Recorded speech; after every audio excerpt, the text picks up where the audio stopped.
राधे राधे दोस्तों। रामपुर नाम के गांव में एक ठाकुर था। ठाकुर था तो छोटा ही, मगर ठकुराइन बड़ी थी, क्योंकि लेन देन हिसाब किताब की देख रेख वही करती थी। इसलिए गांव के लोग की मुसीबतें भी बढ़ती चली गई। दिन प्रतिदिन नए कानून लागू कर देती, तो कभी लगान के संबंध में तो कभी इससे के संबंध में। लोगों का जीना दुर्बल हो गया। मगर अब पुरखों का गांव छोड़कर जाए भी तो बेचारे कहाँ जाए। उनमें ठाकुर के सामने बोलने की भी हिम्मत नहीं थी। कुछ समय बीता तो मौत के आगे ठाकुर और ठुकराइन की ठुकराइन चली नहीं चली। भरी जवानी में ठाकुर ने मौत की राह पकड़ ली। ठाकुर के शरीर की तो राख बन गई, मगर उसकी आत्मा ने उस गांव की सीमा न छोड़ी। ठाकुर की आत्मा बड़पीपल, खेत, नदी, तालाबों में भटकने लगी। गांव में सबको पता चल गया कि ठाकुर भूत बनकर जगह जगह दिखाई पड़ता है। एक दिन एक जाट अपने कंधे पर कस्सी और सर पर एक टोकरी में कुल्हाड़ी रोटियां और पीने के पानी की हांडियां रखकर अपने खेत का सूट करने खेत में पहुंचा। तभी उसे तीतर की आवाज सुनाई दी। तो जाट ने सोचा, ये तो बड़ा बुरा ही शगुन है। फिर भी जाट थोड़ा और आगे बढ़ा तो उसे सामने झाड़ियों में सफेद कपड़ों में खड़ा एक आदमी दिखाई दिया। जाट उसके पास गया, मगर वह पहचान नहीं पाया। फिर जाट ने उसे राम राम करके पूछा, कौन हो भाई? सफेद कपड़े वाले ने कहा, चौधरी, बहुत जल्दी अकड़ आ गई। ये तो सपने में भी नहीं सोचा था कि तू गांव के मालिक को इतनी जल्दी भूल जाएगा। अभी तो मरे इतने दिन भी नहीं हुए हैं। तभी जाट ने उसे पहचाना और मन में सोचा, अरे ये तो ठाकुर का भूत है। मगर अब डरने से क्या होगा। तभी हिम्मत जुटाकर वह बोला, अरे अंधाता, शक तो मुझे पहले ही हो गया था, मगर सोचा आप तो सरोग में राज कर रहे होंगे। ये तो हम जैसे गंवार लोग भूत बनकर पेड़ पेड़ भटकते हैं। जाट की ऐसी बात सुनकर भूत थोड़ा मुस्कुराया और कहने लगा, चौधरी, जिया तब तक खूब राज किया, अब राज करने की बिल्कुल भी इच्छा नहीं है। तुम मानो या ना मानो, पर सच्ची बात तो यह है कि अपने किसानों की भलाई के लिए तो मैंने सर्वक का राज भी कबूल नहीं किया। जब तक जीवित था तुम लोगों को बहुत दुख दिया, मगर अब भूत बनकर तुम्हारे खेतों की रखवाली करूंगा, कुछ तो बोझ हल्का होगा। जाट ने फिर कहा, ठाकुर, हमारा जन्म तो मालिकों की सेवा करने के लिए हुआ है। हम तो आपके लिए ही रात दिन पसीना बहाते हैं, इसमें भला बोझ कैसा? ठाकुर का भूत फिर मीठी आवाज में बोला, अरे नहीं रे चौधरी, वह ठकुरानी थी। अब तो मरकर मेरी अकल ठिकाने आ गई। मैंने धन के लिए तुम लोगों पर कितना जुल्म किया था। अब पता चला कि मरने पर एक मुट्ठी दाने भी साथ नहीं चले। अब देखो, पंडितों की प्रतिदिन पूजा पाठ करने से हवेली देखने को भी तरस जाता हूँ। अब ठकुराइन और बेटे से मेरा कैसा नाता, सब स्वार्थ का रोना धोना है। हवेली में जाने के लिए बड़ा ही तड़पता हूँ, मगर वे मुझे पग ही नहीं रखने देते। अब मुझे बड़ा पछतावा होता है, क्यों इनके लिए तुम्हें इतना कष्ट दिया। अब तुम लोगों के कुछ काम आ जाऊं तो मुझे शायद कुछ शांति मिल जाए। अब तो जाट का दिल भी भर आया, क्योंकि कभी भी मालिक के मुंह से इतने मीठे बोल नहीं सुने थे। फिर हाथ जोड़कर बोला, आपने अपने मुंह से ये बात कही, वही बहुत है मालिक, हम तो इसी में खुश हैं। ठाकुर का भूत बीच में बोला, नहीं नहीं, कोरी बातों से क्या होता है। मैं सचमुच तुम्हारा एहसान चुकाना चाहता हूँ। अब तुम बताओ चौधरी, तुम्हारे इस खेत में हर वर्ष कितना बाजरा होता है और कितना गेहूं होता है। जाट बोला, अब आपसे क्या छुपाना अंधाता, बरसात अच्छी हो तो 1000 मन से कम नहीं होता। भूत कहने लगा, मगर तेरे पास तो मुश्किल से 100 मन ही बचता था। आज तो मेरा जी बड़ा कलपता है। मैंने तुम लोगों पर कैसी कैसी ज्यादती की, कैसा कैसा जुल्म किया। अब मेरा कहाँ मानो। इस खेत में एक हलाई भी निकालने की जरूरत नहीं है। उल्टे पांव घर लौट जाओ। कार्तिक मास में 2000-3000 मन बाजरा पैदा करने की जिम्मेदारी मेरी होगी। हवेली में एक दाना भी हिस्सा नहीं देना, क्योंकि उनके लक्षण ही ऐसे हैं। जाट सर खुजाते हुए कहने लगा, अरे नहीं अन्नदाता, नहीं, ऐसी कमाई से तो राम बचाए, हम अभागे आप जैसे बड़ भाग्य की बराबरी कैसे कर सकते हैं। आपके मुंह से ऐसी अमृतवाणी सुनकर तो मुझे 3,000 मन की जगह लाख मन बाजरा भी मिल गया तो अन्नदाता हम गंवार पीढ़ियों से हाथ से अन्न पैदा करके खाने के आदी है। बिना मेहनत का अनाज हमें नहीं पचेगा। निठल्ला बैठना हमारे लिए मौत से भी अधिक दुखदाई है। अब ये बात सुनकर ठाकुर के भूत को चुप गई, मगर फिर भी गुस्से को दबाकर वह कहने लगा, अच्छा तो चौधरी तुम्हारा मतलब है हम ठाकुरों को ही दूसरों का माल पचता है, हम हराम का खाते हैं। जाट को तक हाथ जोड़ते हुए कहने लगा, नहीं नहीं, कभी मेरे मुंह से ऐसी बात निकले तो मेरी जीभ में कीड़े पड़ जाए। आप बड़े आदमियों का काम ही आराम फरमाना है। आपके तो पिछले जन्म की पुण्याई ही ऐसी है। ठाकुर का भूत थोड़ा जाट के पास आया और बोला, थोती दया दिखाने से क्या होता है, करके बताऊंगा। अब तुझे खेत में पांव रखने की बिल्कुल जरूरत नहीं है। घर बैठे 3,000 मन बाजरा हाथ लगेगा, तब तुझे मेरी दयालुता का पता चलेगा। तुम किसान लोग एक बार आराम का दुख उठाओ तो सही। हम तो यह दुख पीढ़ियों से उठाते आ रहे हैं। अब जाट तो बड़ी दुविधा में पड़ गया, ना तो मुफ्त में बाजरा लेना चाहता था और ना ही भूत से विवाद करना चाहता था। जाट को मन ही मन डर था कि भूत भी ठाकुर का है, अगर बिगड़ गया तो घर को मिट्टी में मिला देगा। फिर सोच विचार कर बोलने लगा, अन्नदाता अगर अनुमति हो तो सूट तो कर दूं, आप कहाँ इन झाड़ियों में फंसते फिरेंगे। भूत कहने लगा, तुम्हें पसीना बहाए बिना तसल्ली नहीं मिलती क्या। तेरे घर में 3,000 मन बाजरा पहुंच जाएगा। अब घर जा और चैन की बंसी बजा। अब इन खेतों की ओर देखने की भी जरूरत नहीं है। भूत नहीं माना तो जाट खेत में एक बार फिर कस्सी लगा चलाए बिना ही घर चला गया। भूतों के कई किस्से जाट ने सुन रखे थे कि उनके लिए कुछ भी मुश्किल नहीं है, मगर फिर भी जाट को कोई खास खुशी नहीं हुई। बिना मेहनत की पैदावार कैसे कबूल करे। फिर उसने घरवाली को भी सारी बात बताई। अब जाटनी ने पूरी बात सुनी तो उसे एड़ी से चोटी तक आग लग गई, जैसे नागिन की पूंछ पर पांव रख दिया हो। वह तन तनाते हुए कहने लगी, हमें नहीं चाहिए हराम का एक भी दाना। इससे तो अच्छा है हम भूखे ही मर जाएं। जीते जी ठाकुर ने हमें इतने दुख दिए, तुम्हें क्या लगता है मरकर वह हम पर मेहर करेगा। तुम्हें उस जालिम पर भरोसा हो तो कैसे गया, मगर मुझे तो उस पर मरकर भी भरोसा नहीं होगा। जाट फिर जाटनी को समझाने लगा, भूत की बात तो मेरे गले भी नहीं उतरी भाग्यवान, पर क्या करता, मुझे झूठ मूठ ही बलि का बकरा बनना पड़ा। अगर वह बिगड़ गया तो हमारे इकलौते बेटे शाम को कुछ ना हो जाए। बस इतना सोचकर ही मैं चुपचाप घर आ गया। बेटे की जोखिम की बात सुनकर जाटनी भी थोड़ी डरी और होले से बोली, मुझे भरोसा तो नहीं है, मगर फिर भी उसकी बात पूरी हुई तो उस बाजरे का एक दाना भी घर में नहीं रखेंगे।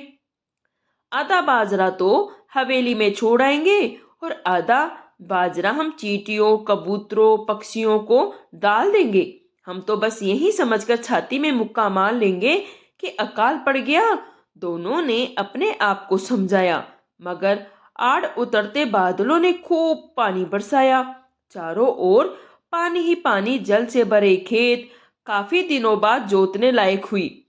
गांव के सारे किसान अपने हल बैल लेकर खेतों की ओर चले तो जाट से भी नहीं रुका गया। वह भी अपने बैल जोत कर खेत में पहुंचा तो ठाकुर का भूत उन्हीं झाड़ियों के बीच खड़ा था। जाट ने उसे राम राम किया तो भूत बोला, तुम्हें इतना मना किया था फिर भी तू हल जोत कर आ गया। मेरी बात पर तुझे भरोसा नहीं हुआ। बैलों को रोक कर जाट बोला, नहीं अन्नदाता, मेरी इतनी जरूरत कहाँ जो आपकी बात पर भरोसा नहीं करूं। मेरी जिंदगी में इतनी जोरदार बारिश कभी नहीं हुई। फिर मैंने सोचा अब तक जो खाते आए हैं वह भी तो आपका दिया हुआ ही है। सच कहूं मैं आज तक खाली नहीं बैठा, बरसात होते ही मेरा रोम रोम काम करने के लिए तड़पने लगा। अब आपकी मर्जी हो तो खेतों में कुछ लकीरें खींचने दे। भूत सिर हिलाते हुए बोला, ना, इस साल तो तुझे खेत में पाँव भी नहीं रखने दूंगा। तुम लोग ही हमें कोसते थे ना कि हम हाथ पर हाथ धरे ऐश करते हैं। अब पता चला खाली बैठकर ऐश करना कितना मुश्किल होता है। तू तो एक दिन में ही घबरा गया। हमें देख, हम पूरी जिंदगी मक्खी भी नहीं उड़ाते। दुनिया में हर आदमी को अपना दुख और दूसरों का सुख बड़ा ही भला लगता है। ये तो हमारा ही कलेजा था जो चुपचाप गुलछर उड़ाने का दुख झेलते रहे, कभी उप तक ना की। अब भी भूत के आगे जाट की एक ना चली तो वह उल्टे पांव घर लौट आया। ना तो सूट करने दिया, ना एक हलाई खींचने दी। गांव के सब किसानों ने अपने अपने खेत जोत दिए, पर जाट का खेत जमा पड़ा था। उसने किसी से कुछ नहीं बताया। नहीं कोई जाट से जब उसके बिना जूते खेतों के बारे में पूछता तो वह बात को टाल जाता। आसपास के खेतों में बाजरे की हरियाली छाने लगी तो वह उसका खुद का बदरंग खेत उसकी आंखों में खटकने लगा। अब करे भी तो क्या करे। जाट को एक पल का चैन नहीं पड़ता। घूमता घाम फिर अपने खेत की ओर गया, मगर भूत वहीं की वहीं तैयार खड़ा मिला। भूत पर जब जाट की नजर पड़ी तो उसने भूत से फरियाद की, हे अंधाता, सबके खेतों में हरियाली छाई है, पर मेरा खेत एकदम कोरा पड़ा है। बिना बीज बोए कैसे पैदावार होगी। फिर भूत हंसकर बोला, बीज बोकर पैदावार करना आदमी का काम है। हम देव जून के प्राणी हैं, जब चाहे लाख मन बाजरा दे लगा दे। मैंने तुम्हें इतना मना किया, मगर तू अपनी आदत से बाज नहीं आया। फिर जाट मरी सी आवाज में कहने लगा, जी तोड़ मेहनत के बाद अगर दाना भी हाथ नहीं लगता तो हमारा मन अपने आप ही समझ जाता है, पर बिना जूते खेत बड़े बुरे लगते हैं। अंधाता, अब भी देर नहीं हुई है, मुझे जुताई करने दे। खाली बैठे बैठे तो मैं पागल हो जाऊंगा। भूत फिर जोर से हंसा और बोला, चौधरी के बच्चे, अब पता चला खाली बैठने से कठिन और दुनिया में कोई काम नहीं है। लेकिन तुम लोग हमें देकर कूदते थे, जलते थे। अब तो पता चला मेहनत से बड़ा सुख दुनिया में कोई नहीं है। जाट लगातार भूत से मिन्नतें करता रहा, मगर भूत टस से मस न हुआ। उसने जाट को एक भी हलाई नहीं निकालने दी। लोगों के बाजरे में समय पर निराई जुताई हुई। बूते बूते पर बाजरे के सिट्टे निकल आए। लहराता बाजरा मानो धरती को ऊपर उठा लेगा। जाट अपने खेत को देखता तो उसका खूब दिल जलता। बार बार भूत के आगे हाथ जोड़कर गिड़गिड़ाता, पर भूत अपनी बात पर अड़ा रहा। जाट ने आंखों से आंसू निकाले तो भूत बोला, अभी तो हराम की उपज हुई भी नहीं, उससे पहले ही तू हाय ताहे करने लगा। ये काम इतना हंसी का खेल नहीं है। वह तो हम लोगों की कड़ी छाती थी, जो पीढ़ियों तक दूसरों की मेहनत डका रहे हैं, चूं तक न करी। फिर जाट अपने कान पकड़कर बोला, हे अंधाता, 1000 बार कान पकड़ता हूँ, खाली बैठने से तो जिंदा जलना लाख गुना अच्छा है। भूत भी कहाँ चुप रहने वाला था, कहने लगा, तुमने हमें कई पीढ़ियों तक खाली बैठाकर सताया है। एक बार तू भी तो ये दुख उठाकर देख। तुझे तो अभी से छट्टी का दूध याद आ गया। रोज मना करता हूँ, फिर भी आए बिना चैन नहीं पड़ता तुझे। अब तो जाट पूरी तरह बेबस हो गया। खेतों पर आता है तो ठाकुर के भूत पर बस नहीं चलता, और घर पर रहता है तो चैन नहीं पड़ता। उसके जीते जी खेत खाली पड़े हैं। गांव के लोग जाट की हंसी उड़ाने लग गए और उसे अपने खेतों का चक्कर लगाए बिना चैन नहीं पड़ता, मगर हर बार भूत उसे वहीं मिलता। जाट फिर भूत के पैरों में पगड़ी रखकर कहने लगा, अब के खेती करता तो 1000 मन बाजरा होता। पिछले 50 सालों में ऐसी फसल नहीं हुई थी। लोगों के खेतों में ऐसी घनी फसल खड़ी है कि भाला भी पार नहीं होता। मुझे तो विश्वास भी नहीं है इस सूखे खेत में बाजरा कैसे पैदा होगा। अब भी आप चाहो तो अपनी लीला दिखा सकते हो। और खेत में बाजरा लहरा सकते हो? कृपया कर सकते हो। मैं आगे का काम खुद कर लूंगा। मुझे भी कुछ तो काम करने दे। मेरी तो नींद उड़ी सो उड़ी, भूख भी नहीं लगती। भूत ने कहा, नाना चौधरी, अब की बार तो तुझे मेरा चमत्कार देखना ही पड़ेगा। जाट फिर हाथ जोड़कर बोला, सरकार, चमत्कार ही दिखाना है तो खेतों में दिखाए। आगे का काम मैं कर लूंगा। मैं मेहनत करने का आदी भी रहूंगा। बिना मेहनत की कमाई तो हमारे लिए जहर है। काम नहीं करने से तो मेरी जान ही निकल जाएगी। भूत भी कहाँ मानने वाला था। वह अपने हट पर अड़ा रहा। जाट काम के लिए कसमसाता रहा। फिर भूत बोला, तू ये समझ ले, अब की बार पूरे चौमासे बीमार हो गया था। अनमना सा जाट अपने घर फिर पहुंचा तो जाटनी ने उसका मन बहलाने के लिए कहा, ठाकुर का भूत क्या दूसरों के खेतों से बाजरा चुराकर हमारी बुखारियां भरेगा? तुम अपना जी छोटा ना करो जी। हराम के बाजरे का एक दाना भी मैं चूल्हे पर नहीं चढ़ाऊंगी। जाटनी ने खूब मीठी मीठी बातें की, मगर जाट को कुछ फर्क न पड़ा। अगले दिन जाट फिर अनमना सा खेत में पहुंचा तो भूत सामने आकर बोला, चौधरी, आज तो बड़ा उदास लग रहा है। क्या बात है? जाट ने कहा, क्यों भोले बनते हो सरकार? मेरे दिल की आग क्या आपसे छुपी है? आपसे विनती है, आप सीटियों तोड़ते हो। भूत फिर बोला, चौधरी, गद्दों पर सोते सोते हमारी हड्डियों का क्या हाल हुआ होगा। हमने तो कभी इतना रोना धोना नहीं किया। तुम्हें इतने ही आराम से ही नानी याद आ गई? जाट बोला, माई बाप, जीऊंगा तब तक आपका गुणगान करूंगा, धूप बत्ती भी करूंगा, पर मुझे कुछ ना कुछ काम तो करने दे। भूत गुस्से से बोला, एक बार इस मुंह से ना निकाल दिया तो अब इसी मुंह से हाँ नहीं करूंगा। जाट बेचारा क्या करता, चुपचाप घर आ गया। 3 दिन मुंह लटकाए झोपड़ी में बैठा रहा। चौथे दिन फिर खेत पहुंचा और भूत से बोला, अंधता, आपने मेरी बात नहीं मानी तो मैं आत्मघात कर लूंगा।